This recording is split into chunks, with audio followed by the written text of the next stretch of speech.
Les 1001 vies de Saïn, une enquête de Karim Boukercha. Épisode 10, épilogue. Saïn, après avoir été diagnostiqué schizophrène, il reste encore un peu à Paris, mais sa santé mentale va continuer de se dégrader. Et donc au bout d'un moment, sa famille va décider de le rapatrier dans le sud où ils habitent, à Apt, dans le Vaucluse. Les gens de Paris, eux, à ce moment-là, ils savent que Saïn a été interné plusieurs fois, mais il prévient pas quand il part. Aussi, il faut voir que son groupe d'amis s'est éclaté à ce moment-là. Chacun a sa vie, chacun va qu'à ses occupations. Et lui, de son côté, il s'est beaucoup isolé. Donc quand il part, c'est un peu dans l'indifférence générale. Là, c'est vraiment un autre chapitre de sa vie qui s'ouvre. C'est une partie de sa vie que ses amis du mouvement hip-hop ne connaissent pas et que sa famille va nous raconter. Les 1001 vies de Saïn. Nous sommes descendus, toute la famille, en 92, à Apt. Danielle, mère de Saïn. Gurvan venait nous voir. On avait repris une vie de famille. Et là, c'est à ce moment-là que moi aussi, j'ai eu, par l'intermédiaire de Maison Blanche, j'ai eu la curatelle de mon fils. Donc, on a déménagé son appartement. J'ai trouvé une location sur Apt. Là, c'est quand même, c'est du lourd pour moi. C'est du lourd. Parce que j'ai ma vie de famille, j'ai ma vie professionnelle, et puis j'ai un grand garçon qui va pas bien du tout. Et puis, faut être quand même, tenir la barre sur le pont. Hein. Mais bon, quand ça vous arrive, ça vous tombe dessus, mais on fait. Hein. Le fait que vous décidiez que Gurvan doit vous rejoindre à Apt, c'est lui qui a le désir. Il avait le désir, oui ou non, parce qu'il quittait une chose connue, mais qui devenait dangereuse, parce qu'il y a eu plein d'épisodes, des mises à l'hôpital. De nouveau, ça allait bien. Il squattait chez ma mère. Il réclamait toujours beaucoup d'argent parce qu'il avait presque tout perdu de son capital, à part l'appartement qui lui restait, heureusement. Mais il vivotait là-bas et il y avait des rencontres quand même dangereuses. On a retrouvé des gens chez lui qui venaient dormir plutôt que dormir sous les porches. Enfin, ça a commencé à devenir un peu bizarroïde, toute cette affaire.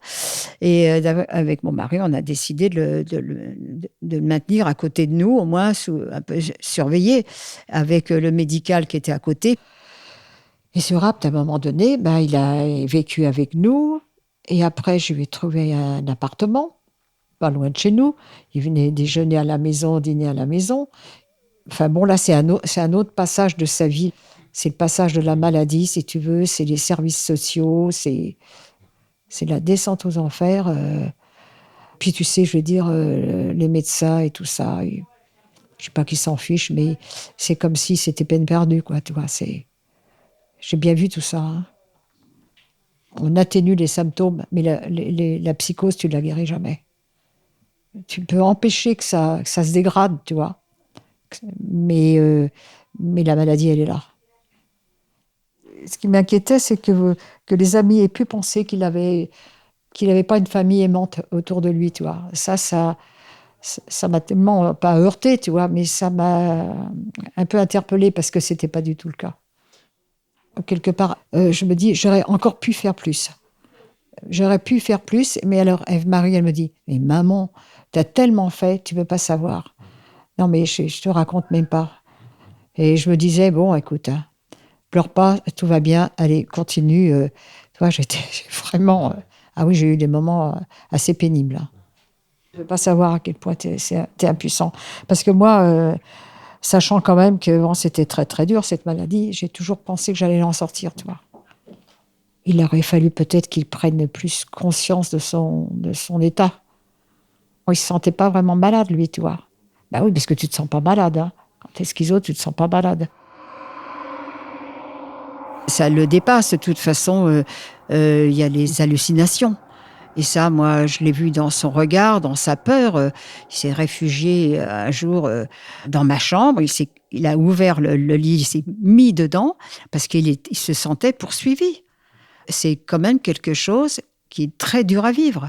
Vous avez vraiment, comme les déliriums tremens pour les grands alcoolos, vous avez les bêtes rampantes qui viennent sur vous, qui vont. Ça doit être atroce à vivre. Et lui, il voyait des espèces d'aliens là qui étaient en train de le pourchasser avec des grandes griffes. Ça doit être atroce à vivre, ça. Un jour, c'est vrai que il a eu une crise comme ça, où je voyais vraiment monter en puissance. Et ça commence à prendre une tournure qui aurait été un peu catastrophique. Et là, je l'ai coincé dans mes yeux. Et je lui ai dit, mais tu te rends pas compte, mais tu sais, ici, il y a que des gens qui t'aiment, hein, Gurvan. Et de cette espèce de montée en colère et tout est revenu à la normale, mais en un quart de seconde. Comme s'il s'était rendu compte qu'en fin de compte, vraiment, on l'aimait, quoi. Quand il part du 18, comment tu l'apprends ?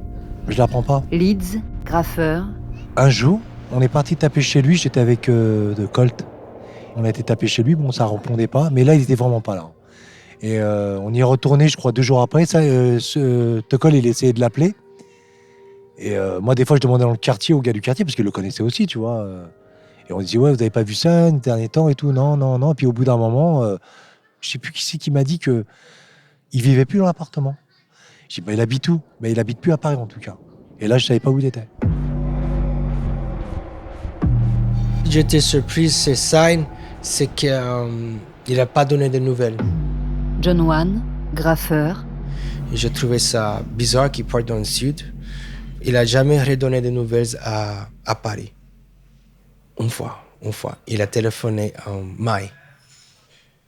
Je pense que les coups de fil, c'était un peu sentimental, tu vois. Tu fais ton petite investigation avec la fille que tu aimes pour savoir si elle est toujours disponible. Et après, Mike a dit, oui, je suis avec John. Et quand tu attends des nouvelles comme ça, tu peux devenir fou. Des fois, c'est une petite chose qui peut changer des trucs, tu vois. Qui peut... Je me rappelle plus, c'est quand j'étais enceinte de Taika, de ma première fille. Ça, c'était en 97. Maï Lucas, photographe. J'habitais au quai de la gare avec John. Et un jour, je reçois un coup de fil de Sign. Enfin, toi qui arrivais un peu dans genre, qu'est-ce que tu fais, qu'est-ce que tu deviens ? Et je dis, je suis enceinte, je suis avec John. Et enfin, toi, en gros, ma vie avance, quoi. Tu vois, il me dit, j'aimerais bien qu'on se revoie. Et ça sortait un peu de nulle part. Donc, je voyais pas vraiment l'intérêt ni le but. Mais je sais que j'avais été polie. Et après, il m'avait rappelé et on s'était vus. Donc, on avait été manger ensemble à Belleville. Et ce qui était fou et qui m'avait vachement peinée, c'est que là, j'avais retrouvé un garçon qui n'avait pas l'air d'être très heureux, très en point, qui avait l'air complètement déconnecté. Avant, j'avais vraiment quelqu'un qui était plutôt en avance, quelqu'un qui était inspirant. Et là, j'avais vraiment quelqu'un qui semblait sortir de l'assistance publique et qui me disait « Ah, tu sors encore, j'aimerais bien que tu m'amènes à une boum, est-ce que ça se passe encore les discos ?» Il avait un vocabulaire qui était plus du tout adapté à notre génération. Et là, il y avait un gap, un espace trop différent entre moi qui rentrais en tant que jeune maman, parce que déjà, c'était pas facile. J'étais jeune photographe, je m'étais mis avec un mec qui avait pas de papier, qui parlait pas français, qui gagnait pas sa vie. Donc, ça j'avais d'autres priorités que de m'occuper de Sign. Donc, c'est vrai qu'à ce moment-là, la journée où je l'ai vu était plutôt une journée triste parce que je m'étais rendu compte qu'il n'allait pas très bien et qu'il revenait sur les bases du passé. C'est comme s'il y avait tout un temps qui n'avait pas existé et qui voulait revivre à partir d'une période passée.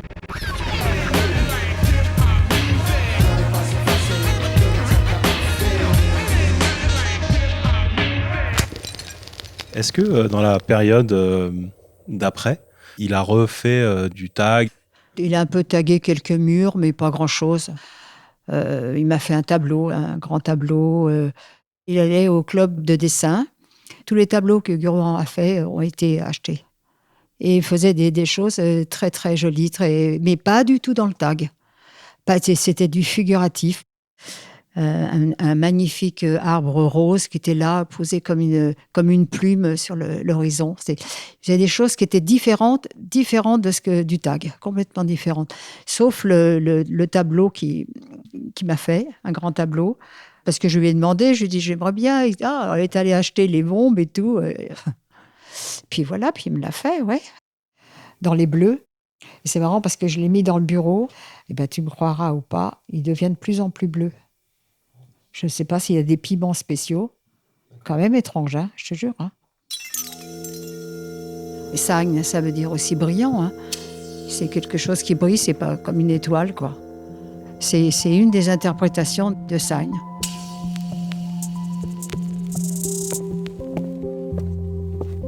Gurvan, quand il était apte, il était plutôt désœuvré. Ève-Marie, sœur de Sign. Il était effectivement assez désœuvré.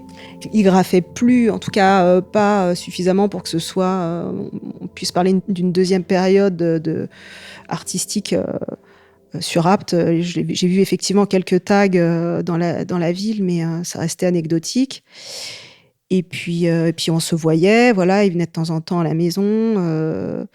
Et il avait une petite vie tranquille, quoi. Mais effectivement, sa maladie lui permettait pas de développer des projets personnels satisfaisants au regard d'une société lambda, quoi. Je sais pas s'il a été très heureux à Apt, franchement. Delphine, sœur de Sign. Et je pense que l'idée, c'était qu'il aille pas trop mal. Je pense qu'il était assez désœuvré, en fait. Parce que il lui manquait, je pense, tout ce qu'il aimait, parce qu'il était quand même très urbain. Gurvan, il aimait, voilà, toute la vie, enfin tout son univers, toute sa passion. C'est pas à Apt, dans le Vaucluse, qu'il a pu trouver quelque chose de ce goût-là. Je pense qu'il s'ennuyait ferme quand même. Hein. Mais bon. C'était difficile de savoir ce qu'il ressentait. C'était déjà difficile de savoir ce qu'il ressentait avant qu'il soit malade, mais une fois qu'il a été qui est devenu schizophrène, c'était encore plus difficile. Nous, on était plutôt en protection avec lui. Donc, c'est-à-dire que quand il y avait quelqu'un qui s'approchait un peu trop de lui, on essayait quand même de voir de qui il s'agissait, si c'était OK, s'il était bien dans ce truc-là. Parce que les gens qui souffrent de cette maladie sont aussi des victimes. Ils peuvent être parfois violents, mais ce sont aussi des victimes de leur maladie et qui peuvent être embêtés. Voilà. Moi, ça me faisait de la peine, tu vois. Parce que je voyais bien qu'il y avait une partie de lui qui avait envie de se lier de se lier aux autres. Et à la fois, il y avait une partie de lui qui n'avait pas du tout envie. Et ça, c'était très marqué aussi, tu vois. Il était hyper sauvage. Les gens qui sont dans la schizophrénie, ils parlent à tu sais pas qui, des fois. Ils parlent à un délire.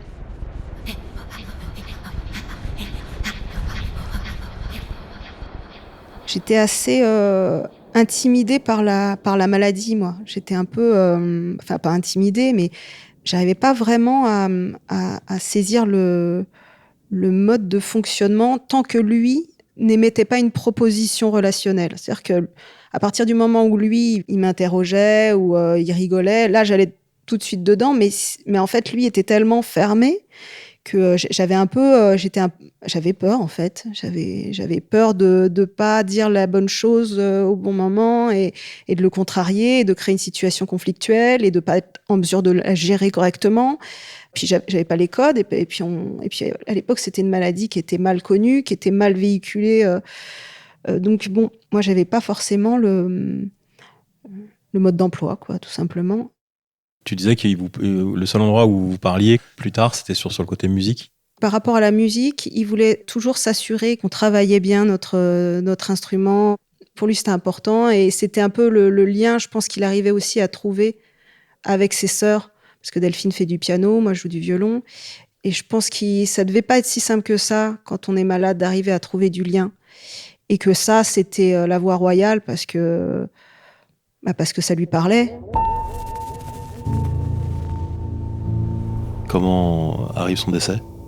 On était remontés parce que moi, j'avais une agence immobilière qui tournait bien à Apt. Et puis, je l'ai vendue. Donc je suis montée et on a vendu et on a acheté Annelle-la-Vallée. Et donc là, moi, j'aurais fait venir Gurvan parce que à Apt, comme il avait fait des frasques, des trucs et tout, enfin bon, bref, des bêtises, quoi, je l'aurais bien ramené à la maison, enfin, tu vois, dans le coin. Et la veille de sa mort, donc on en parlait. Bah, je lui ai dit oui, écoute, maintenant tout va bien, je vais descendre bientôt, t'inquiète pas et tout. Je l'ai eu, mettons, le lundi. Je l'ai rappelé le mardi, rien. Mercredi, rien. Et je dis à la femme de ménage qui allait chez lui, je lui dis, va dans la rue, dis-moi ce qui se passe. Elle me dit, bah, la fenêtre est ouverte, on voit un voile comme ça. Je lui dis, écoute, t'appelles les pompiers, c'est pas normal. Ouais, et c'est là qu'ils l'ont trouvé comme ça. Et, Qu'est-ce qui s'est passé? ben, il avait les travers, tu sais, il s'est étouffé. Et c'est Delphine qui est allée le reconnaître. Et elle me dit, je l'ai vu comme il est d'habitude. Du genre, je lui ai parlé, je lui ai dit, mais pourquoi t'es comme ça, tu vois, du genre, hey, arrête, lève-toi, quoi. Ouais, et c'était un peu le coup de massue, quoi. À part sa maladie mentale, il n'avait pas de maladie, connue, rien de physique. Moi, je suis allée reconnaître le corps de Gurvan. J'étais avec mon mari. On est allés ensemble à l'appart de Gurvan et voilà, il y avait les gendarmes. Il était juste allongé sur son lit, sur le dos, comme si juste, tu vois, tu t'allonges sur ton lit, tu as les yeux ouverts, tu regardes le plafond, tu vois, et là tu meurs. Il était vraiment comme ça, vraiment dans une position tranquille, quoi. Tranquille, les yeux grands ouverts, comme si, voilà, il avait juste voulu s'était allongé sur son lit, après peut-être avoir écrasé une cigarette, il avait regardé le plafond et d'un coup, je sais pas quoi, paf. Mais après, je t'avoue, c'est tellement choquant de faire ça, qu'il y a comme une sorte à la fois de souvenir gravé et de blackout en même temps.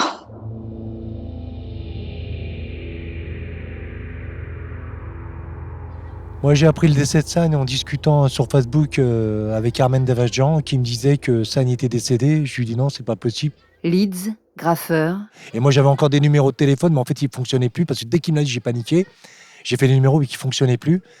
J'ai appelé Mode et je lui ai dit c'est quoi ce bordel? Et il me dit quoi? Et je lui ai dit ouais, ce qui paraît, San est décédé. Il fait oui, Kader, il est décédé. Moi, franchement, ça m'a choqué. Ouais. Ah, j'en ai chialé. Hein. Bah parce que j'aimais beaucoup Sen, parce que Sen c'était un pote à moi, parce que Sen il avait peut-être ses travers, ses attitudes cheloues, machin, sur la fin on va dire, tu vois. Mais ce qu'il faut se rappeler surtout, c'est le bon temps qu'on a passé avec lui, quoi. C'est ça l'important. Ça a été une claque dans la gueule. C'est horrible parce que le mec c'est quand même ton pote et t'apprends ça par un hommage qu'on lui fait alors qu'il est mort il y a 10 ans. Moi, pour moi, tu sais, sa famille l'avait récupéré, ça allait mieux pour lui. Moi, je le voyais de là-bas, peut-être avec une meuf, des enfants, j'en sais rien. Mais je le voyais vivant. J'étais sûr qu'un jour ou l'autre, on se recroisait. Ouais, ça a été la claque.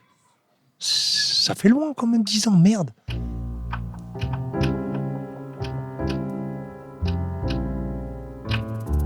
Les anciens amis de Gurvan, on les a pas prévenus parce qu'on les connaissait pas.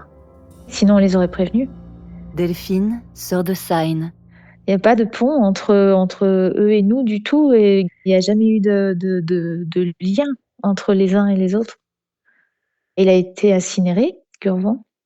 Il y a eu très peu de monde, c'était un tout petit comité, parce qu'on n'a jamais connu tous ses amis.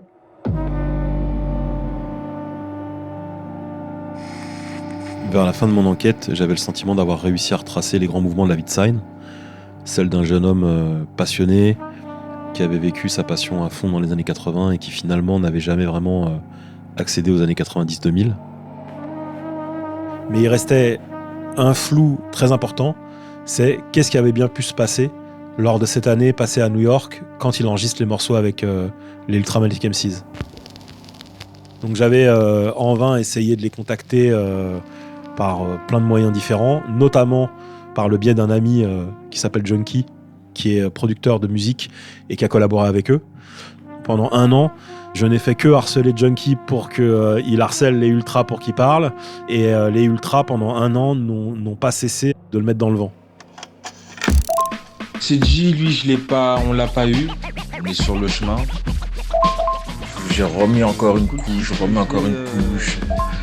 Je relance encore une fois. Et répondre. Faut que j'ai des réponses. Voilà, c'est tout.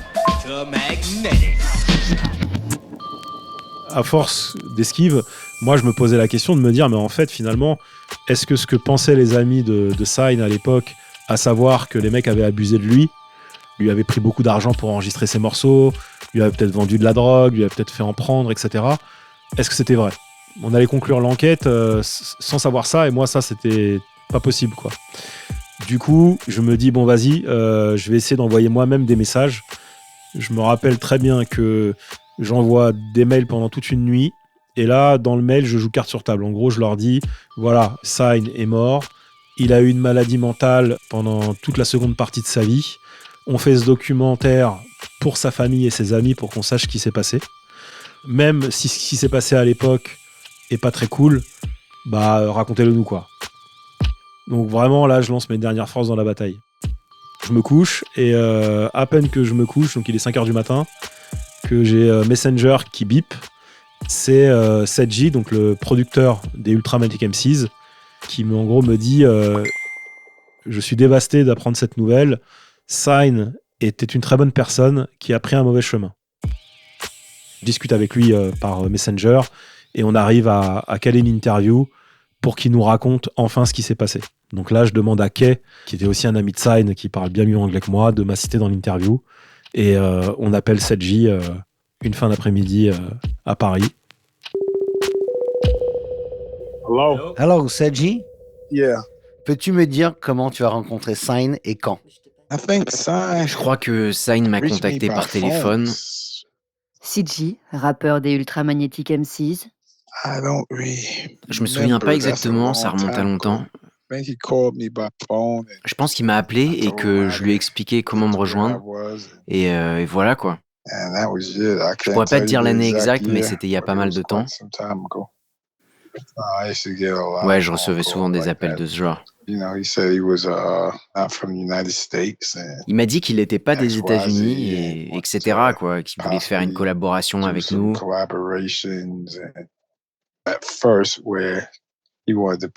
Au départ, il voulait me payer, mais j'avais besoin de quelques sons, alors je lui ai dit tu me trouves des disques et je te fais les beats. Et c'est parti de là. J'avais déjà des instrus prêtes, mais c'était juste une base. S'il aimait l'une d'elles, on la sélectionnait et on commençait à travailler dessus pour la développer. Quand il est revenu en France, il y a eu pas mal de rumeurs. Beaucoup de gens pensaient qu'il avait payé très cher pour faire les sessions avec vous. Est-ce que tu peux m'en dire plus? Comme je te le disais, au début, il n'y avait vraiment pas d'argent du tout. Je crois qu'il a acheté une pédale à délai digital.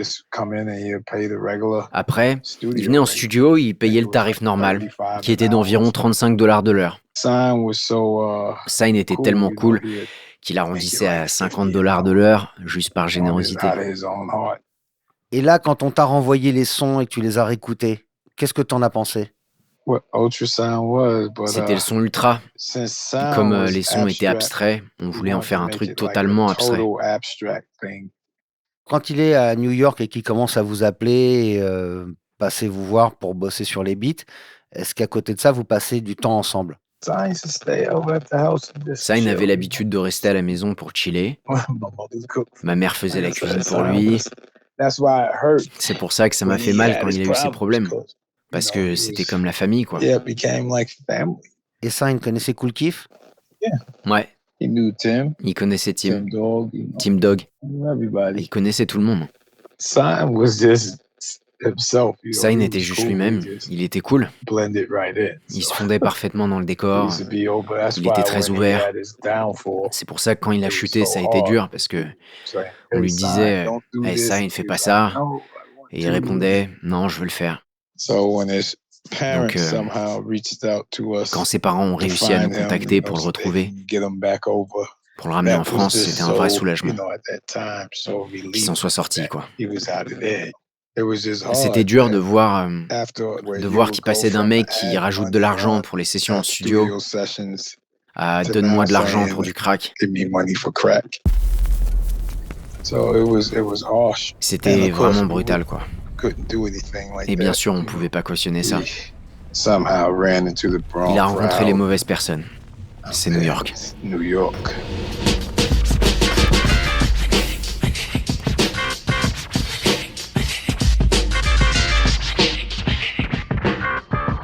Après que Seth Jim ait accepté de nous répondre, il y a aussi Kool Keith à qui j'avais écrit qui me répond. Et il me dit juste « Je me souviens de lui ». Je me souviens de lui. Et donc là, on décide de caler une interview également pour qu'il nous raconte ses souvenirs autour de Sign. Pour m'aider dans cette interview, je demande à Nator, qui est un pote de Junkie, de leur label Junkadelic Music, qui a travaillé avec Kool Keith, de m'assister aussi pour l'interview. Pour la petite anecdote, Kool Keith, il est pas à fond sur les réseaux sociaux. Donc du coup, Nator me dit, écoute, ça va passer par sa femme, Charlène, et elle va envoyer un mail quand elle sera avec lui, et là, il faudra dégainer l'interview, quoi. Sauf que, évidemment, on reçoit un mail avec le décalage horaire au plein milieu de la nuit, donc à 3h du matin, et moi, je parle pas assez anglais pour mener l'interview, quoi. Coup de chance, Nator, qui est un oiseau de nuit comme moi, était encore debout, et il me dit « T'as vu, il y a le mail, faut qu'on les appelle maintenant ». Et du coup, on fait l'interview de Kool Keith en plein milieu de la nuit, alors que lui roule en voiture dans les rues de New York.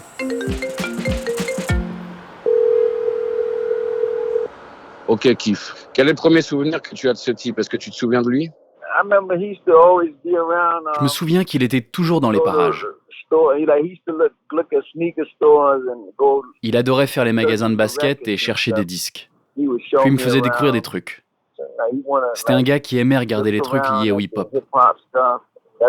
C'est ce que je retiens de lui. Sign était un fan des ultramagnétiques. Il passait chez Miss Miller, la mère de Ced, pendant qu'on faisait des beats. Il toquait à la porte, elle le laissait entrer en disant « Ah, c'est Sign, laisse-le entrer ». Il venait aussi quand on avait des sessions de studio ici et là. Il rentrait, il sortait. Il disait toujours qu'il restait ici et là. Il aimait se balader dans la ville comme une personne aventureuse. Chaque jour devait être une aventure pour lui, car New York était dans le hip-hop et Sign était à fond dedans. Il avait beaucoup d'énergie pour faire tout ça. Parfois, il traînait toute la nuit. La ville de New York était vraiment vibrante. Il était cool. Il nous faisait confiance. Il ne nous regardait pas comme des gens qui allaient le piéger ou le voler. Je l'emmenais dans le Bronx. Personne ne l'embrouillait parce que j'étais comme un genre de guide pour lui. On a pris ce gars comme un ami, un bon ami. Je le voyais comme un gars normal, passionné de musique, toujours à la recherche de graffiti, un vrai b-boy, un super b-boy. Sedji nous a dit qu'à un moment, Sign avait commencé à fumer du crack. Est-ce que tu as un souvenir à propos de ça? Je savais pas que Sign prenait des drogues dures. Je l'ai jamais vu le faire. Je pensais qu'il buvait juste de la bière, des trucs comme ça. Peut-être quand il me laissait, il partait faire ça ou d'autres trucs. Et quand il était avec moi, on faisait plutôt des trucs comme descendre la 42e rue et regarder les filles dans les vitrines.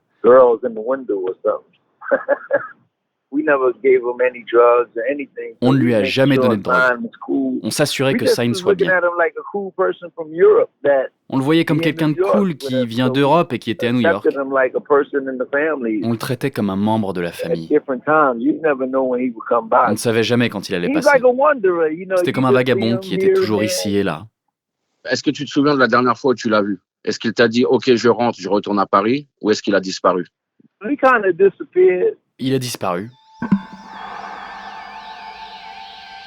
Après avoir parlé à Sedji et à Kool Keith, en fait, on est hyper surpris parce que on se rend compte que toutes les rumeurs qu'il y avait eu à cette époque-là, elles sont fausses, en fait. C'est-à-dire que Sign, il n'a pas été ruiné par les Ultramagnetic MCs.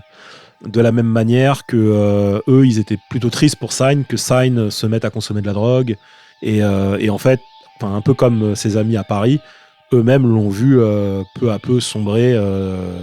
Donc voilà, donc ça c'est le mauvais côté de l'histoire. Par contre, le bon côté de l'histoire, c'est qu'on comprend que Sign, il aura vécu avec eux des moments extraordinaires pour un fan de hip-hop, quoi. Pour les enregistrements, Gurvan m'en a parlé, mais plus tard, quand il était revenu dans une réalité. Daniel, mère de Sign. Il m'avait donné une cassette en disant, il faut que je la fasse monter, etc. Il faut que je la fasse mixer. J'ai rencontré des gens, je me sens bien avec eux, c'est des gens sympas et tout. Je suis accueillie chez eux. Et que lui voulait se lancer dans ça. Je me suis dit, si ça lui fait plaisir et si ça lui fait du bien, on y va. Mais ça, ce dont je parle là, de la cassette, ça se passait déjà bien plus tard. Ça se passait à Apt. Mais j'y croyais pas beaucoup. Et il y a une dernière surprise que nous a révélé Sedji, le beatmaker du groupe. C'est que Gurvan leur a donné l'idée d'un de leurs plus gros hits. Ah oui, ça, c'est formidable, ça. Comment il s'appelle, ce morceau le plus connu, là ? Chorus Line. Chorus Line. Ah, super.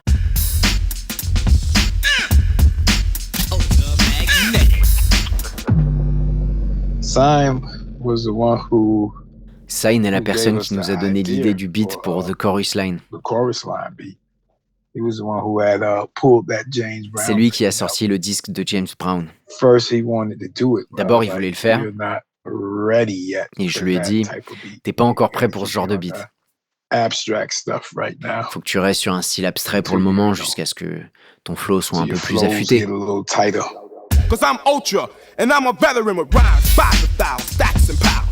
I'm a scientist, you say how the hell can we ever trust Sedgy when he starts to bust? I rhyme with Gale Force, conducting with mega thrust. The pillar, iller, killer, dealer, feels the will to make the people straight and still. Chorus Line, c'est pas un des premiers morceaux d'Ultramagnetic MCs, mais c'est peut-être un des plus célèbres. Kay, graffeur. Tu connais Ultra, tu connais Chorus Line. Et voilà, c'est lui qui leur a trouvé le beat. Donc voilà l'histoire. En fait, ce morceau Chorus Line, qui est juste un morceau légendaire de ce groupe, en fait, vient de Sign CTK, le Parisien, quoi, le défonceur. Incroyable. C'est beau. Ooh, hot damn, I'm great. I'm on the chorus line. It's the chorus line. It's the chorus line. It's the chorus line. Yo, Trev, yeah, bust your rhyme. Hold the beat, stop the beat, drop the beat. Give me a second. C'est Sugarman, alors, ton histoire, hein. Là, tu es en train de m'ouvrir le rideau d'une vie qui ne m'a pas du tout racontée, à part l'amitié qu'il avait en famille avec ces gens-là, de ses sorties à New York, le Bronx et tout, j'en sais absolument rien. C'est incroyable parce que j'ai l'impression qu'il était dans un film américain, là, tu vois. C'est des films de jeunesse, quoi, qu'il réalisait. Lui, il est dans le film. Et oui, il était dans le film. Il faisait ce qu'il avait envie de faire, oui. Et je comprends pourquoi il y en a qui a dit là qu'il a pas pris le bon chemin. Parce que ces gars-là, ils s'en sont sortis quand même. Hein. Ils avaient toutes les possibilités, effectivement, de se prendre de l'acide ou de faire du n'importe quoi. Alors, je ne sais pas si, je me suis toujours posé la question, si cette schizophrénie latente qui était là au fond de lui, tapie dans un coin, prêt à lui sauter à la gorge, n'a pas été, si tu veux, exacerbée par une prise de drogue, laquelle je ne sais pas. En fait, à un moment donné, ils nous ont confirmé que oui, Gurvan avait commencé à prendre du crack quand il était là-bas et que ça les avait beaucoup attristés. C'est ce que je pensais depuis longtemps, d'ailleurs, c'est qu'il ait pris une substance, tu deviens addict, et le crack, alors ça te vrille les neurones, là. C'est vraiment mortel, ce truc. Je pense que ça a exacerbé, effectivement, sa recherche du plus, quoi. Mais du plus dans quoi ? Du plus dans l'idée de sublimer encore plus sa vie, de la vivre encore 10 fois plus que le commun de tout le monde, quoi. C'était peut-être trop restreint notre vie pour lui. C'est ça. Il avait des rêves, il voyait plus grand, il voulait voler plus haut, et puis voilà. Il a fait comme son père. Hein. Son père s'est tué en ULM. Ils se sont brûlés les ailes, mais de toute façon, hein, c'est notre étincelle de vie à tous. Hein. Même si ça dure que le temps d'un éclat, mais ça a duré, quoi. J'ai vraiment rien à dire là-dessus. Moi, j'ai pas à juger. Je veux dire, j'ai eu qu'à avoir peur pour lui, quoi. Mais en fin de compte, qu'est-ce que j'aurais pu faire de le restreindre ? De toute façon, apparemment, sa maladie, il était là et il avait rendez-vous avec, quoi. C'est une des consolations que j'ai, c'est que je me dis, là, il a été heureux. Dans ce qu'il faisait, il a été heureux. Et je pense que même des gens qui vivent très vieux n'ont peut-être pas eu ces grandes joies, ces moments de bonheur, d'aller jusqu'au bout de son rêve. Parce que pour lui, je sais que c'était important. Là, je suis sûre que sur les toits de Paris, il était vachement content. Parce qu'il avait l'impression de dominer le monde. Je sais. En plus, lui, il est parti jusqu'au toit de New York. Jusqu'au toit de New York. Mon petit père.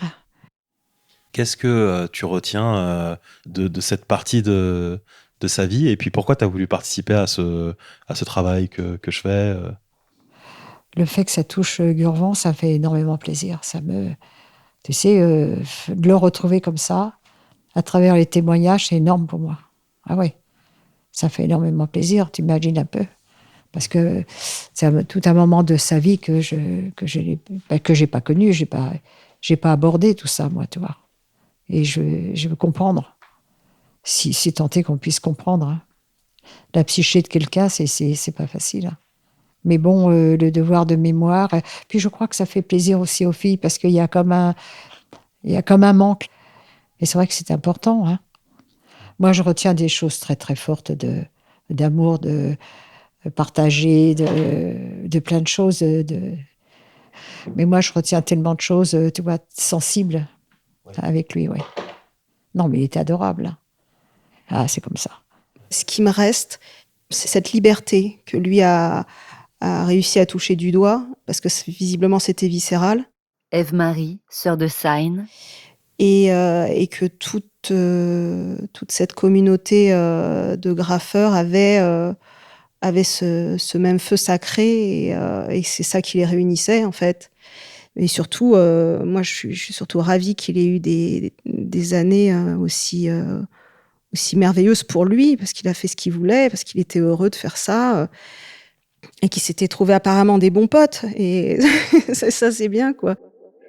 On s'est demandé avec Ève et puis avec ma mère comment ils verraient ça. Delphine, sœur de Saïn. Je crois que il s'est pas rendu compte de l'ampleur que ça avait pris, tout cet art, parce qu'il était tellement perché à la fin de sa vie, en fait, que je pense qu'il a même pas réalisé ce que c'était devenu. Et du coup, on s'est demandé comment il aurait vu ça. Qu'est-ce qu'il en aurait pensé vraiment ? Est-ce que il aurait trouvé ça intéressant, que ça devienne si populaire, que ça intéresse autant de gens, alors qu'à l'époque, c'était pas du tout ça, quoi. C'était pas pareil, quoi. C'était presque un truc de voyou. Nous, on voit ça avec le recul comme quelque chose qui fait partie d'une sorte de grande épopée. On n'aurait jamais pu imaginer un truc pareil. On aura percé le mur de la maladie, finalement.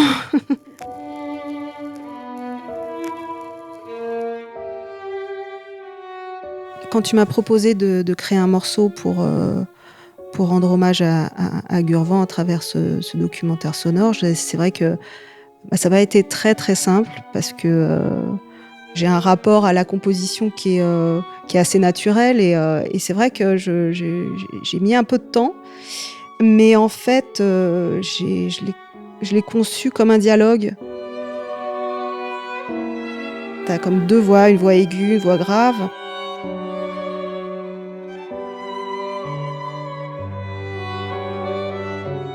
Et il y a un petit peu de supplication, je dirais, d'envie de partager. En fait, c'est comme si c'était le dialogue que j'ai pas vraiment réussi à avoir avec lui.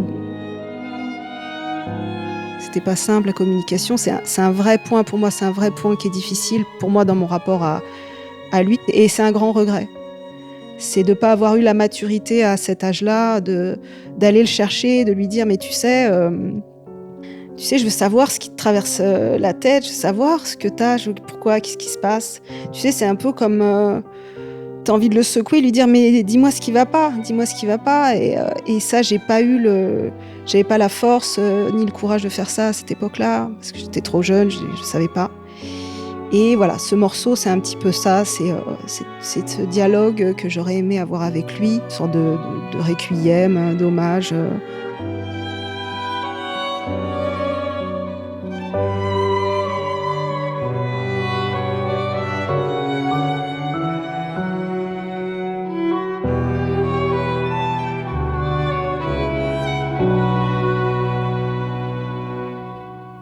C'est difficile de parler de ça.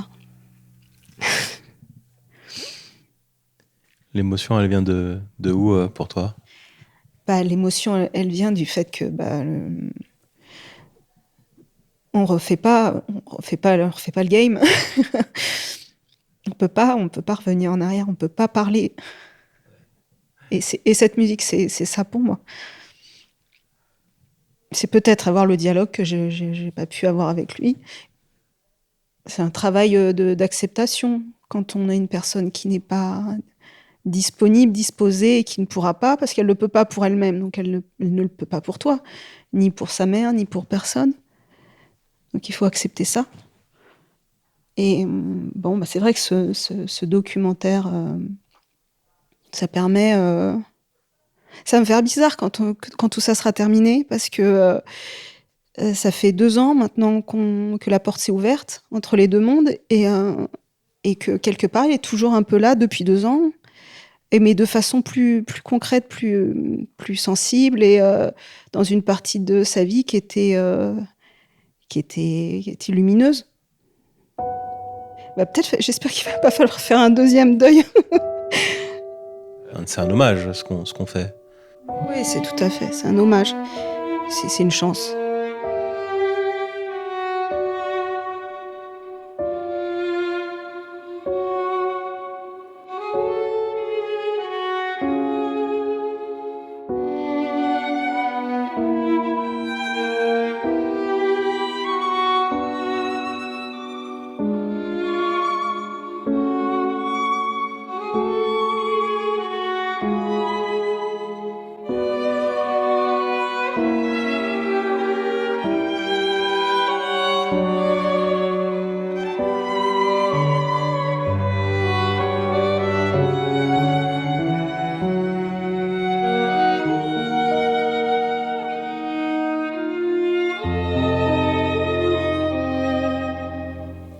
Conversation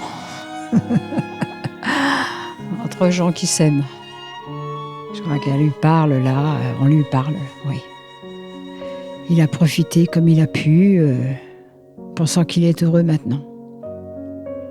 Ève, c'est toujours artistique, c'est son mode de communication, c'est la musique. Et là, c'est une belle communication parce que ces 2 instruments qui sont là et qui s'enroulent l'un à l'autre, qui s'aiment. C'est un moment tellement... c'est difficile, les mots, tu vois, les mots sont plus faibles que la musique. Tu sors de là avec plein d'émotions. Là, j'ai vraiment été rattrapée, là. Oui, c'est très très beau.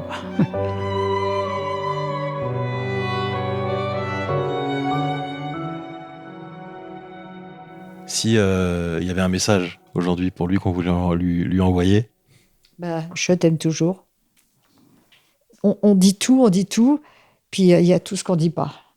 Bon, c'est pas le bout de l'iceberg, parce que je t'ai quand même dit beaucoup de choses, mais tout ce qui a été sensible, c'est indéfinissable. Et moi, de Gurvan, je veux garder que le meilleur. Yo, this is your boy Sat G, Ultramagnetics in the building. Sending this one out to the memory of a close friend and comrade, Sign. You with us all the time. Peace. Vous venez d'écouter Les 1001 vies de Sign, une production tard le soir. Un dernier mot pour lui avant de se quitter ? Je l'aimais beaucoup et j'aurais voulu qu'il vieillisse, quoi. On l'oubliera pas. Sign, j'aimais beaucoup. Il m'a jamais fait de tort, il a toujours été cool avec moi. J'ai toujours trouvé cool avec les autres. Il était comme il était. Il avait beaucoup de talent aussi. Et il a marqué comment le graffiti, voilà quoi. Enquête de Karim Boukercha, réalisée par Elsa Denac. J'ai toujours pensé à lui. Tu sais, quand j'ai fait mon livre, on savait pas qu'il était décédé. Il y a plein de photos de Sign dedans. Parce que c'est quelqu'un que j'ai réellement aimé. Pour moi, il a compté. Donc j'ai toujours pensé à lui en fait. C'est quelqu'un que j'ai dans mon cœur. Musique originale Basile Bocquer. Mixage Simon Zrak. C'était un compagnon de route intéressant. C'était quelqu'un d'attachant, vraiment. Ce podcast fait partie d'un projet transmédia. Prolongez l'histoire avec un texte et des images inédites en vous procurant le livre My Name is Sign, Paris is Mine aux éditions L'Œil d'Horus. Livre disponible uniquement en ligne sur www.westedtalent.fr. Je suis contente que l'histoire de Sign ressorte parce que c'est un mec assez étonnant et qu'on a beaucoup de gens étonnants comme ça en France et parler de leur mémoire, c'est important et Sign était un membre important du début de la culture hip-hop. Si on devait finir sur ça et sur Sign, moi j'ai vu des gens qui étaient vaillants et au travers du hip-hop, ça nous a permis en tout cas de briller et de se soutenir les uns les autres, d'ouvrir des portes à quelque chose de créatif, de marrant et de personnel. Je suis sûre que là où il est, il brille de mille feux et il continue à faire bouger les étoiles. Merci au fonds de dotation Agnès B, à Pseudo Radio et au fonds Renaud pour l'Art d'avoir soutenu le projet.